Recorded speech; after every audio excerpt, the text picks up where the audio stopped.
Ya estamos con ella, con Florencia Freijo, escritora, autora de Maleducadas, Solas aún acompañadas, politóloga ella también. Algo le quiero preguntar sobre política también.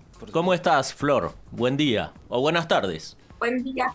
¿Cómo están? Acá desde la cocina, Desde la cocina. preparando desde la cocina. ¿Viste la paradoja de una nota feminista? Tatiendo desde la cocina. No, te iba a preguntar si estabas preparando mate o ya la comida. Ah, mate. Sos matera, mate Mate, amargo. mate. Mate amargo, sí. Igual, te confieso, Sí. viste que los 30 años, ya cuando pasás los 30, bueno, tú me entras a los 34, empezás con esas cosas de la acidez y demás. Sí. No, a nosotros Así no nos que, pasó, todavía no estamos en los 30 nosotros. No, yo, Estamos... así que le pongo al mate coco. Coco, vos. ¿Coco? Mira El coco vos. con escamas. Sí, Le tirás y genera cierto dulzor y te saca la acidez. bien. Bueno, un buen detalle. Acá el operador Cristian Jiménez dice que usa coco para el mate, que queda tremendo. Le mandamos un beso a Cristian. Un beso a Cristian. Cristian, ahí está. Un corazón hizo Cristian. ¿Y cómo vas con el tema de la pandemia? ¿Cómo se pasa mejor la pandemia? ¿Con niñes o con adultos? Qué pregunta. No sé, yo la verdad es que esta es una casa de dos, un niño y una adulta, entonces hay un buen equipo. Es divertido, no sé, depende, en realidad esto es cómo te llevas con las infancias antes de la pandemia. Hay gente que no soporta la intensidad de las y los niños. Yo particularmente sí. De hecho, me gusta cuando vienen los amigos de mi hijo a casa, me gusta generar barullo, me gusta que hagan cosas de niños, así que no cambia mucho. Lo que sí después podemos hablar como factor o como variable, la cuestión del encierro, ¿no? Me parece que el encierro generó crisis en cualquier tipo de vínculo. El que te dice que no es raro, ¿viste? Porque vos imaginate estar en una casa chica, se desdibuja mucho el espacio de lo privado y lo público. Hay, ¿no? Como toda una cuestión que nos puso muy en jaque. Digo, uno no se soporta a veces a sí mismo. Imagínate estar con uno mismo solo, ¿no? Bueno, de ahí para arriba. Tal cual. Muchas veces lo charlamos acá con mi compañero Nacho Ruspuru y bueno, pensamos bastante parecido a lo que acabas de comentar vos. Quería preguntarte, te corro un poco del foco de la pandemia y quería preguntarte dos cosas. ¿Cuántos nervios hay previo al Conex? ¿Sí? Porque vas a hacer el primer Conex, ¿verdad? ¿Y cómo estuvo el conversatorio ayer? La realidad es que no soy de ponerme muy nerviosa cuando tengo que hacer mi trabajo. Hace un mes y pico me reuní con Alberto y Fernández y no sé si la palabra es estaba nerviosa, porque después en la reunión, digamos, no sé, no suelo ponerme nerviosa con estas cosas. Lo cuento porque es algo muy de mi carácter, digamos. Uh-huh. Sí, por ahí me pone tensa algunas ciertas situaciones que me pasan a veces en las charlas, ya que me preguntás por la de ayer o digo por mi trabajo como divulgadora o como educadora en diversos espacios, de faltas de respeto. Cuando trabajás temas como los que trabajo yo, que tienen que ver muchas veces con temas que la gente les gusta opinar, ¿no? Pero opinamos desde un sentido común que está construido sobre la base de la desigualdad, claramente, por eso escribí Maleducadas, se generan ciertas cuestiones donde vos estás dando el dato y la gente te dice, no es así. Y vos decís, pero no lo estoy diciendo yo, es una estadística. Entonces, hay ciertas, viste, cuestiones de tensión, de manera de plantear cosas desde la falta del respeto, que ahí sí me pongo tensa. Debo confesar que ahí mi paciencia es Es bastante finita. escasa. Mirá, justo nombraste, maleducadas y dijiste la palabra desigualdad. Quería preguntarte cómo se construye la desigualdad justamente. Bueno, qué pregunta. Digo, Marx escribió 3 tomos y no los terminó de publicar porque se murió, del capital, ¿no? ¿Cómo se construye la desigualdad? Bueno, hay que empezar a definir qué es la desigualdad, a qué nos referimos. Vamos a cerrar, ¿no? El objeto de la pregunta para poder darte alguna respuesta mínima, que es cómo se construye la desigualdad de género. Entonces acá podemos hablar de 2 cosas. Una base de la desigualdad, si se quiere, desde la estructura económica, y podríamos hablar del capitalismo, en donde, si bien la desigualdad de género ya existía cuando el sistema capitalista empieza a desarrollarse, se profundiza con muchísima fuerza porque las mujeres quedan por fuera de lo que va a ser la salarización de la economía. Lo característico del desarrollo, si se quiere, capitalista es básicamente que se generan las estructuras de trabajo que conocemos hoy, ¿no? Y la estructura de la empresa tal como la conocemos hoy. Entonces las mujeres van al hogar y los varones van obviamente a las fábricas y a los trabajos. Esto después cambia, ¿no? El problema es que en esta mutación que empezamos a tener a partir de los años 40 y 50 de manera más masiva, que es las mujeres que llegan al mercado laboral, las mujeres siguen desarrollando las otras tareas, las tareas de cuidado, reproductivas, las tareas adentro del hogar. Entonces lo que yo sostengo es, bueno, no hay algo así como mujeres, ¿no? Como que bueno, que porque ahora tienen un trabajo son más igualitarias, porque vuelven, lo que me están diciendo las estadísticas es que vuelven a sus hogares y trabajan entre 3 a 6 horas más en las tareas de cuidados y en las tareas de crianza domésticas que los pares masculinos. Entonces no importa si vos sos como mujer, CEO de una multinacional, igual tu carga mental va a estar puesta al cuidado de los demás, que a veces no tiene que ver con tener hijos, a veces tiene que ver con cuidar a tus padres, cuidar a tus hermanos. Hay algo del orden de que la mujer ya se plantea naturalmente como cuidadora del entorno. De hecho, es a la que le piden el cafecito en la reunión de trabajo, ¿no? O a la que se le pide que en una negociación haga del personaje bueno o el personaje que contiene. Bueno, estos son un poco las paredes de cristal de cómo se trasladan estos sesgos de género que tenemos, del rol, de cómo tiene que ser el rol de las mujeres, absolutamente todo. Que cómo se sostiene la desigualdad, bueno, a través de una educación milenaria en lo que es la funcionalidad de las personas de acuerdo a su sexo. Y eso es tremendo porque deja justamente por fuera, y con esto termino, a las minorías de género, ¿no? Y digo, si toda la sociedad se basa sobre una división social y sexual, ¿dónde queda la población trans? ¿O dónde quedan las identidades que se identifican por fuera de ese pensamiento relacionado a qué es ser un hombre y qué es ser una mujer? Bien. Flor, en una parte de Maleducadas decís que, comentás que estuviste largo tiempo o estuviste un tiempo sin darte cuenta de la ausencia de las mujeres en la construcción del pensamiento y de la ciencia. ¿En qué momento, cuál fue el momento ese en el que vos haces el vuelco ese en el que terminás dándote cuenta de esto? En realidad, a mí lo que me pasó, digamos, tuvo como varias etapas. Una de las etapas es darme cuenta que yo no estudiaba mujeres, ni en la primaria, ni en el secundario, ni en la universidad, ¿no? Simone de Beauvoir había escrito en El segundo sexo, ¿te puede gustar o no? Digo, hay gente que no le gusta El Capital de Marx e igual lo lee, a eso voy. Pero es un libro de estructura social, El segundo sexo. Es un gran libro, ¿no? Y sin embargo no lo ves en la universidad, pero sí ves otros libros que incluso tienen menos impacto o no tienen directamente perspectiva de género, lectura de género.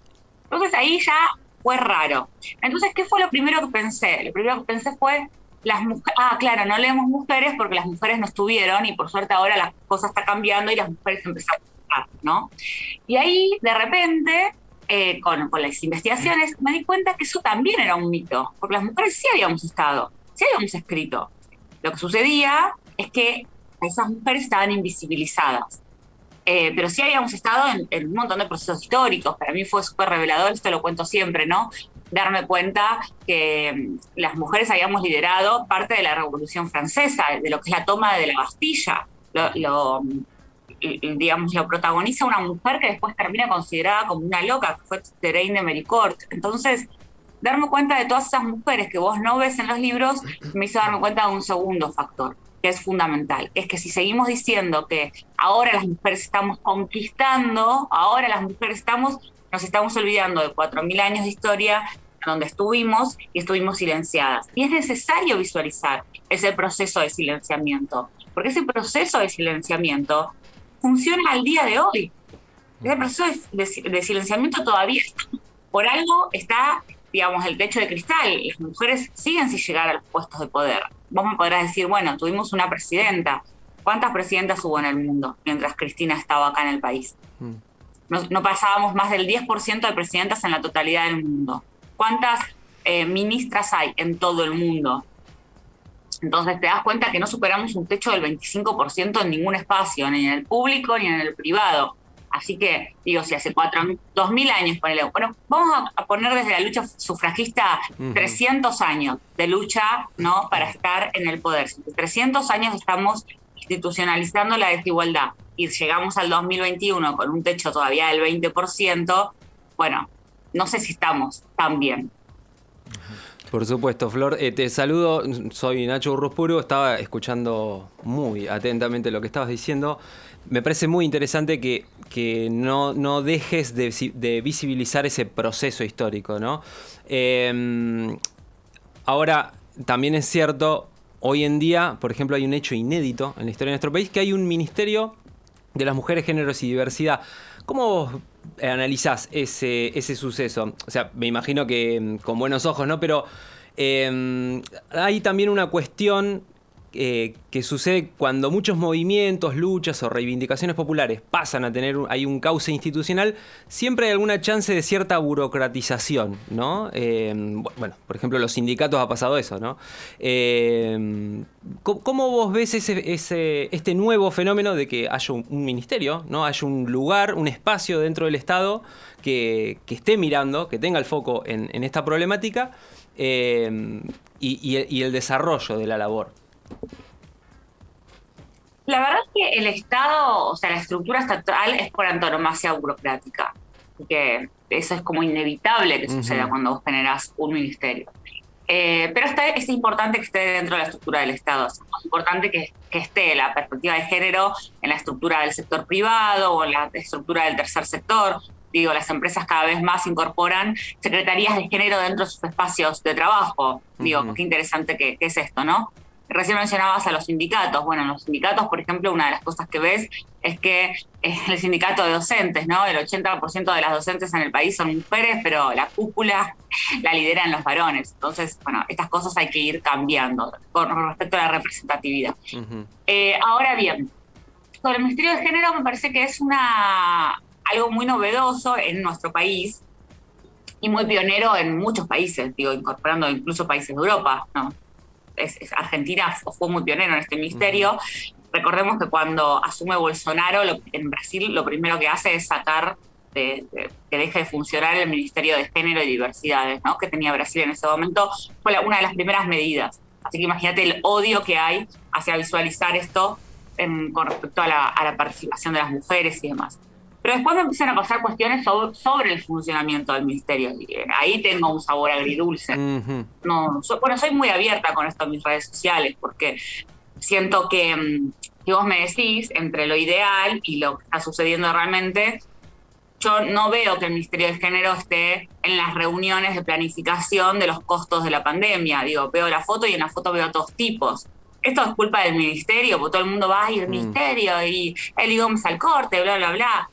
Me parece que es de vuelta a pedirnos mucho a las mujeres, sabiendo lo que nos cuesta a las mujeres pelear estructuras de poder, ¿no? Entonces ahí yo pondría más la cara en quienes hacen ciertas acciones para lavar la cara o que creen. Hay gente que realmente cree que está haciendo lo suficiente y no lo está haciendo, porque cuando se tiene que correr de ciertos lugares para darle lugar a la voz de las mujeres, no lo hace, de las mujeres, de las disidencias. Entonces en lo pragmático me parece que todavía falta un montón. ¿Por qué? Básicamente porque el Ministerio de Género tuvo una gran medida política cuando empezó la pandemia, que fue el tema de las licencias. Hoy que el ANSES esté de alguna manera reconociendo que se van a incorporar 185.000 mujeres a lo que es la jubilación, porque se les computan los años que cuidaron hijos. Eso es una medida que claramente ahí, además de que Roberta tiene mucha perspectiva de género, claramente ahí influyó el Ministerio de Género, no me cabe ninguna duda, porque conozco a las personas que están adentro, sobre todo en políticas de cuidado, que son muy capas, o sea, tienen mucha formación, Ujú. pero digo, falta un montón. Y digo, justo que Raberta haga esto, digo, son todas mujeres que están ahí peleándola, pero cuando ellas se tienen que poner en cuestiones como por ejemplo la cuestión de la salud y demás, cuesta un poco más. Ahora por suerte con Carla Bisotti, lo dije bien, ¿no? Siempre cambio el apellido. Bisotti. Vamos a... Sí, Bisotti. Sí. Gracias. Supongo que vamos a ir ganando terreno, pero falta un montón. Flor, yo te quiero volver a Maleducadas. ¿Cuánto te sigue enojando el pensar que Tita, tu abuela, mejor dicho, a Tita, tu abuela, se le haya impedido tener un sueño? Porque es más por ese lado, ¿no? Es por ese lado. Qué linda pregunta. Qué pregunta que no tiene, ¿no?, una respuesta cerrada. Es una reflexión. Uh-huh. Hay algo que no tiene que ver con el enojo, que tiene que ver con la aceptación, en realidad, de entender de que la situación de mi abuela en esa época era muy característica, ¿sí? Pero hay algo que sí tiene que ver con el enojo, que es ver la cantidad de mujeres que están construyendo el destino que tuvo mi abuela al día de hoy. Y ahí sí hay algo del orden de la impotencia. Cuando vos sentís impotencia, sentís enojo, porque vos querés transformar la realidad. Imagínate que yo no me expondría a la violencia que sufro por dar una opinión pública, la cantidad de cosas que te perdés, por ser feminista, por ser acusada de un montón de cosas que a un economista no se lo dicen, y uno no es feminista porque... Yo soy feminista porque estudio estructura social, economía, historia, entonces hablo desde esa perspectiva. Y vos imaginate con todo eso, todo ese esfuerzo, ver que todavía está ese tren que por inercia no frena nunca, que es el tren de los mandatos, y ver la cantidad de mujeres que llegan a tener un hijo sin haber tenido un orgasmo, la cantidad de mujeres que mueren por un aborto, la cantidad de mujeres que quedaron encerradas con sus agresores en la pandemia, la cantidad de mujeres que no se pueden plantear la vida si no es sin una pareja, la cantidad de mujeres que relegan, digo, las famosas escaleras rotas, su carrera profesional cuando tienen su primer hijo, la cantidad de mujeres que son expulsadas por el mercado laboral. Es imposible en algún momento que todo eso no te enoje. Si todo eso no te enoja en algún momento, estás muerta por dentro. Y no sería lo que me sucede. Pero bueno, también es cierto que eso se desarticula haciendo el trabajo que hago, ¿no? Cuando de repente, en boludeces, yo hablo así coloquialmente, de repente el otro día yo contaba en mis redes sociales de la importancia de tener una caja de herramientas. Yo además, si bien hice la especialización en humanidades, fui a un colegio de base técnica, así que hago de todo en mi casa, electricidad, plomería. Entonces yo les contaba que hoy con tutoriales de YouTube puedes arreglar un montón de cosas. Y de repente me empezaron a llegar mensajes que me llegan, recién hoy tenía un montón, de las chicas comprando cajas de herramientas, mirando tutoriales de YouTube, animándose a arreglar algo. Parece una boludez, pero son todas habilidades que terminan en una transformación de la subjetividad, ¿no? Eso es lo importante, no es poner un clavo, sino la subjetividad que se transforma ahí. Y ahí es donde la bronca se disipa. Fíjate, Nacho te va a hacer una pregunta ahora, pero vos sabés que recién te escuchaba y vos hiciste la aclaración que ibas a hablar o que hablás coloquialmente, y nosotros los hombres no la hacemos, ¿no? Digo que hasta en esa posición las pusimos nosotros, ¿no? Que tengan que aclarar algo que no hace falta ni aclarar, ¿no? No sé si es algo del orden de nos pusieron ustedes. Yo sí, soy muy cuidadosa. Está mal referido, sí. No, pero está bien lo que decís, como mucha gente a veces termina pensando, digo, efectivamente creo que hay algo de un mecanismo de exclusión que hacen los varones con las mujeres. Vos te conectás, yo juego a los videojuegos, yo me conecto a un videojuego y si empiezo a hablar con voz femenina, los varones me dicen un montón de cosas para que salga del juego. Claro. Bueno, este es un ejemplo práctico. Digo, los varones tienen que empezar a asumir que compiten con las mujeres. Uh-huh. Esta cosa de la competencia femenina, de la que hablamos siempre, no está. Los varones compiten con las mujeres y se hacen un pacto de caballeros para excluirla de los lugares de poder, porque no soportan a las mujeres con poder. porque no salen con mujeres con poder, pues no les excita vincularse con mujeres que ganen más, que tengan un discurso, que tengan una voz pública, digo, para dejar en evidencia también. Ahora, sobre las otras cuestiones, ¿son los culpables de todos los mecanismos? No, hay una educación que yo sostengo en donde las mujeres somos súper rectoras morales de otras. Y de hecho, los códigos que se ajustan sobre los cuerpos de las mujeres y sobre cómo las mujeres tenían que comportarse, vestirse y hablar, son los códigos sobre todo de la era victoriana, ¿no? Hasta la era victoriana, obviamente, pues hay una victoria. A partir de ahí se da una migración de necesidad.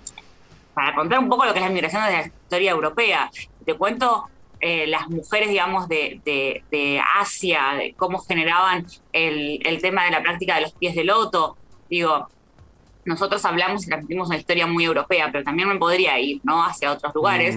Las mujeres somos rectoras de los cuerpos de otras mujeres y de cómo se comportan. Entonces, también hay que decirlo, porque cuando yo entro, ahora te lo llevo a la cotidianidad, a un post que hace la China Suárez, me encuentro 20 millones de comentarios de mujeres diciéndole qué tiene, qué no tiene, qué le falta.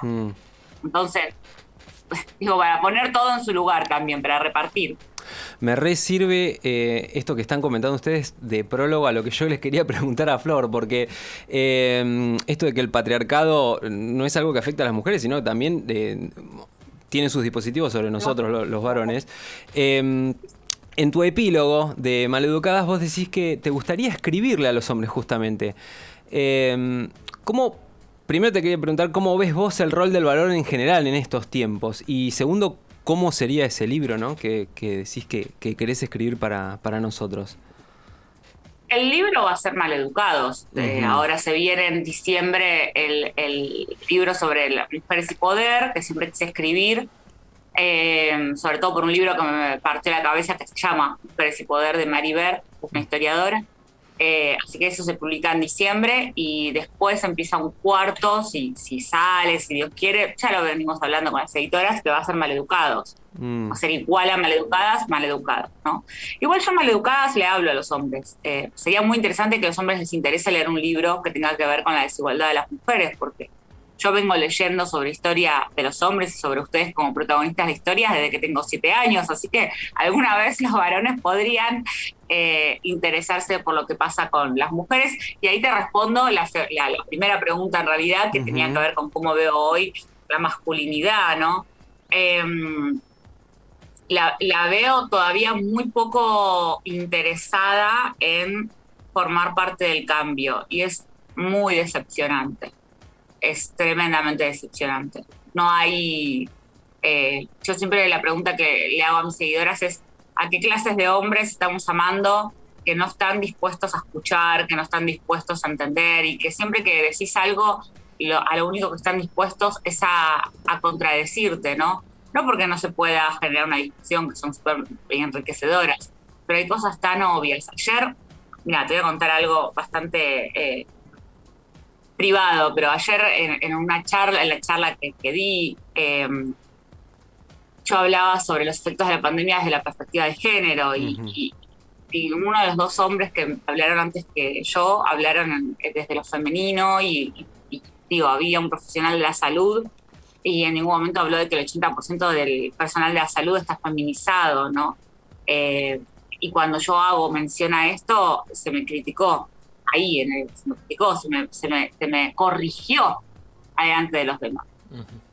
Y obviamente que, digo, me dijeron, bueno, este es el país de Ramón Carrillo, digo, olvidando a Cecilia Grierson, que digo, sin Cecilia Grierson no tendríamos escuela de enfermería, ¿no? Olvidando que hoy las 3 actividades más fuertes de la pandemia tienen una feminización de más del 70%, que son educación, trabajo doméstico y de cuidados y salud. ¿Sí? Para entre el 80 y el 70% esa representación de las mujeres en la industria. Me parece que hablar de pandemia sin hablar de perspectiva de género es de una invisibilización que por lo menos éticamente tendría que conmocionarte. Si medianamente sos buena persona / profesional. Bueno, no está pasando y la verdad que es bastante triste. Flor, estamos ya en horario del cierre de Decime la Verdad, le voy a pedir esta licencia a Celeste Giraudo, que es la gerenta de la radio. Me quiero tomar, no quiero dejar de preguntarte, bueno, sos politóloga, ¿verdad? Así que yo no quiero dejar de preguntarte cómo ves a la clase política y a los medios de comunicación, porque también sos comunicadora, antes de cerrar la nota, y también, en lo posible, porque esta charla es altamente interesante, comprometerte para más adelante, para poder hacer otra nota más, y ni hablar si fuera ya con el libro Maleducados en la calle, o antes, si puede ser. Maleducados falta, pero maleducados 2 años, pero, así que puede ser antes, no te preocupes, podemos hacer varias notas. Tenemos una van premier entonces de Maleducados. No me presiones, no me presiones. Bueno, es mucho trabajo. ¿Cómo veo la política en Argentina? Bastante decepcionada, ¿no? Veo que la grieta realmente absorbió todo, lo veo de los dos lados, a veces parece como más caricaturesco la grieta que tiene que ver con el desarrollo de una derecha cada vez más recalcitrante, porque digo, es caricaturesco en algunas cuestiones que plantean, pero también hay una derecha que está creciendo muy fuerte, que está agarrando lo mejor en su momento de las izquierdas, que tenía que ver con ideas progresistas o ideas que tenían o que captaban mucho la atención de los jóvenes. Y hoy está creciendo una derecha que además es una derecha antifeminista en un rango de juventud que no lo estamos viendo porque estamos todavía en una cuestión muy endogámica y muy básica del grieta. Entonces creo que se nos plantea un escenario que a través de la ruptura de lo que es los partidos tradicionales, no las plataformas de partidos tradicionales, les están dando paso a que esto surja y esto va a ser peligroso. Esto por un lado. Después te puedo decir de que en el sistema productivo en Argentina no hay grieta, hay un extractivismo feroz que consiste en pensar en Argentina todavía en el corto plazo. Algunos te van a decir sí para pagar el populismo, otros te van a decir sí para pagar la crisis y no es imposible, sí para pagar... Bueno, no me importa la razón. Sí me importa la razón, pero no da para desarrollarlo acá porque vamos a seguir 3 horas más del programa, pero me refiero a que me parece que todavía falta pensamientos en Argentina realmente políticas a largo plazo. Y yo particularmente, yo no soy ni peronista ni macrista, y realmente si hay con un partido con el que me identifico es con el socialismo sobre todo santafesino, por los resultados que tuvo su gobierno en la provincia durante tantos años. Pero al margen de eso, me gusta hacer crítica de casi todos los partidos, porque me parece que es lo interesante de ofrecer algo distinto a lo que cada periodista hoy está haciendo, que es profundizar la grieta, ¿no? Y eso a la gente no le está dando de comer, no le sirve. Y por el otro lado, esto es una posición personal que puede ser muy crítica, pero yo soy muy tecnocrática en lo que tiene que ver con el Estado. ¿Qué significa eso? Es que para mí... yo soy politóloga, un ingeniero no me pediría jamás que yo haga un edificio, y no lo podría hacer. Bueno, en el Estado las posiciones tienen que ser técnicas. Entiendo que tiene que haber ciertas posiciones políticas por una cuestión también de gobernabilidad, porque si no se te cae el Estado, ¿no? Te vivís peleando por las ideas. Entonces entiendo que tenga que haber una base, pero tenemos un Estado argentino, y cuando digo Estado no digo gobierno, digo Estado y digo todos los niveles, desde el municipal, en donde realmente hay muy poca profesionalización. Las áreas técnicas, ponele, de compras de las municipalidades en todo el país, están tomadas por directoras o directores de gente que no está capacitada y especializada para comprar. Entonces te puede tener sobreprecios. Es plata que está perdiendo la gente. Yo quiero un país que sea técnico, que el que sea, no sé, que el que esté en el Ministerio de Trabajo o en el Ministerio de Educación, mínimamente haya sido docente en casi todos los niveles. Escúchame, las directoras para asumir en los colegios tienen que estudiar, tienen que hacer exámenes, ¿sí? Y llegar a cierto puntaje y a cierta experiencia. ¿Cómo puede ser que una ministra o un ministro de Educación no tenga por lo menos esas mismas exigencias? Después desarrollan todo el tema de la educación en la pandemia, que es un desastre. Entonces, tú me preguntás qué siento yo. Yo siento que el peronismo jamás ofrece ofrece estructuras muy todavía clientelistas, muy feudales, sobre todo en el interior del país, y el macrismo cuando gobernó hizo exactamente lo mismo. Y no tengo esperanza en ese sentido hasta que esa cultura del Estado no se transforme y no cambie. Y cortito sobre los medios de comunicación, muy cortito para que no nos maten acá en la radio. No, las medios de comunicación, hay cosas que van surgiendo que son muy piolas. Me parece que está bueno cómo se democratizaron ciertas voces a través de las redes sociales. Entonces, está bueno, pues estamos pudiendo elegir qué escuchar y demás. Hay todo un análisis de medios, ¿no? Digo, la televisión me parece que en ese sentido se quedó como muy antigua, la radio muchísimo más. Faltan que surjan voces que no sean ni tan masculinas, digo, porque efectivamente las mujeres, por ejemplo, no somos columnistas. Solo el 20% de las columnas en todos los diarios están escritas por mujeres, y las que están son de moda. Así que me parece que falta todavía que ciertos medios tradicionales que llegan a una población de gente muy amplia se ayornan en algunas cosas. Pero bueno, sí, los medios profundizan la grieta y profundizan sobre todo el sensacionalismo. Y con esto termino, lo veo en los femicidios, ¿no? Consumimos los femicidios como un producto, generamos un personaje de esa víctima y la lloramos, ¿viste? Como si fuera nuestra mejor amiga. ¿Por qué? Porque los medios buscan vender, los medios se transformaron en empresas, entonces necesitan de consumidores. Y cuando pasás esa línea, se transforma la línea de la necesidad de información objetiva. Bueno, tremendo impecable, resumen, ¿no? Tremendo resumen. Flor, da para una nota más, así que bueno, me tomo el atrevimiento de comprometerte al aire. Te mandamos un abrazo, un beso gigante desde acá, desde Bahía, desde esta fría Bahía hoy. Gracias por haber estado en Decime la Verdad. Y bueno, ya salimos con Cristian Jiménez a comprar coco para el mate. Dale, me encantó. Y compren Maleducadas también. Y vamos a comprar Maleducadas, que está muy bueno, buenísimo está. Muchas gracias, un beso gigante.